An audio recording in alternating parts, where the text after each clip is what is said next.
YouTubers. Mike Martin's here, Mike Martin's channel. Thanks for joining me for another housing crisis update in Sydney. I've been following the city of Sydney since pretty much 2014, 2015, when I saw housing prices getting out of control. Go back to my oldest videos, you'll see them there. And people using their equity as homes for ATM machines and buying other homes and using that equity and buying homes and creating a train of equity that basically is now what is erupting as a perfect storm in Sydney. A perfect storm! I coined that term. But anyways, what is happening, guys? Anyways, and our Sydney housing prices heading back to 2014 levels. That is the concern. That is what is happening. Now, people are thinking, well, Mike, if you bought in the last 4 years, you're hooped. 5 years, you're hooped.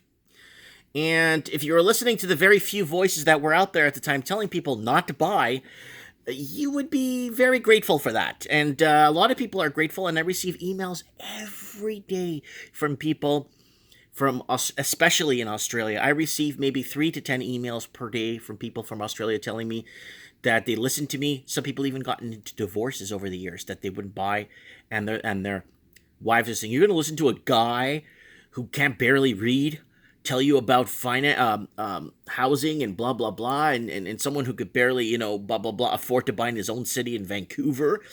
Yeah, people, let's reconnect this. It's not that I can't afford to buy a house in Vancouver.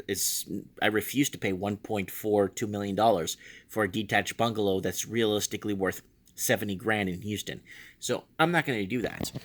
According to an article in today's Australian Financial Review, Sydney's house price falls are set to extend some record-breaking levels in an outcome that could wider implications for the economy at large. The article reports economists at the National Bank of Australia Ltd now expect Sydney house prices to fall a whopping 20% from peak through. Wow. Assuming the median value property in Sydney is around $1.1 million, then we would equal on average of a $220,000 in homeowners net worth from the top to bottom. Moreover, properties in certain areas could fall much further than 20%, leave everyone who bought in the last 18 months deep underwater. And then, let's say here, so you go to my channel and you type in Sydney. Yeah, you got Sydney as a poop hole up there, but you got all kinds. But there's some videos that go way back here, that go back a long, long time, way before, and a lot of them have been getting removed, right? A lot of my videos not to buy in Sydney have been completely removed from 4 or 5-year-old, 6-year-old videos have been taken out. There's a video I'm fighting with to get out of Sydney. It's called Sydney Get Out. There's another one, Housing Crisis, Sydney Investors in Trouble. There it is. This is the Get Out of Sydney. This one's been flagged many times. This video's been flagged many, many times when I was telling people to do, basically to be careful with the investments they make, right? Okay, now let's go back. Sorry. Price falls are the size also create the prospect of negative equity where the market value of a borrower's home is actually less than the size of the loan they took out to pay for it. So in easier terms, you're paying for something more than what it's valued at. You're paying more for something than what it's valued at. Plain and simple. For example, if you took out an $820,000 loan to buy a $1 million property worth $800 large, you'll actually be in new debt.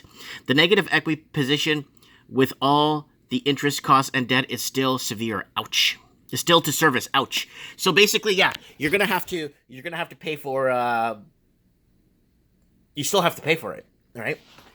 Many property investors also rely on negative gearing to buffer their cash flows in servicing their mortgage debts. However, this relies on the value of investment property rising otherwise. You're making a cash flow mark-to-market equity loss on your investment that is not sustainable. Uh-oh.